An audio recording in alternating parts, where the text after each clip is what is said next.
What's up guys, Jeff Cavalier, ATHLEAN-X.com. Here's an Athlete Express video for you to talk all about isometrics and whether or not they belong in your training programs, especially if you're trying to build muscle. Now a lot of times guys will say isometrics, forget it, they don't build muscle, don't waste your time. And they confuse that with the fact that isometrics generally won't make you sore the day after you do them.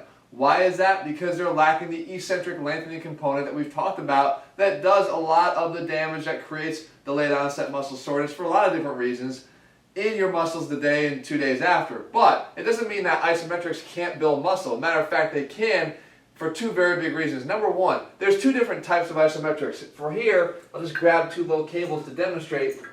You have yielding isometrics, which are basically when you hold a position and you're trying to resist the elongation of that muscle, okay? Or the lowering of that muscle. If it's a silateral raise, lowering it down.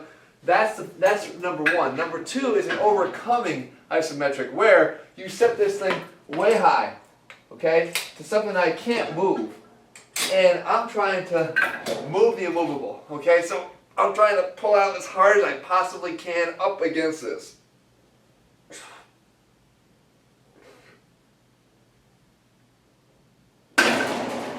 And again, there's a lot of tension there in your muscles. And tension is what we need to elicit a hypertrophy response. But here's the thing. The tension that you develop on an isometric is actually going to be greater than the tension that you could ever develop in a concentric contraction. Why is that? Because number one, we're able to actually build into that tension. We get into a little bit of a comfort zone. We can actually increase it as we feel more and more comfortable with the move. Secondly, because of the acceleration and deceleration component and the change of direction of a concentric exercise, you actually are slowing down and decreasing tension as you change directions. Right? Because we know if we're come up here, okay, start to decelerate because we got to go back in the other direction. And then same thing, start to accelerate again because we got to come back in the other direction.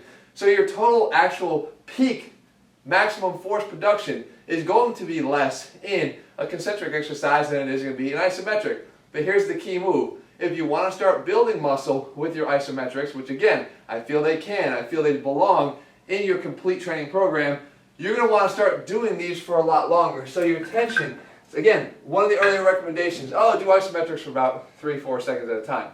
No, why don't we do isometrics for about 30 to 60 seconds at a time. You take about 70 to 80% of the weight you would normally use for an exercise and you hold it. That's if you're going to do a yielding.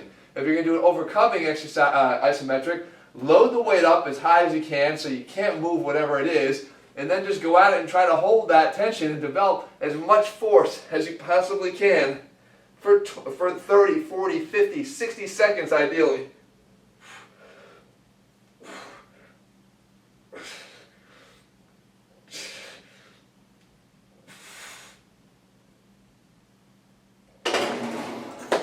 And there you go. And that's how you can use isometrics to develop a lot more force than you might ever thought you could.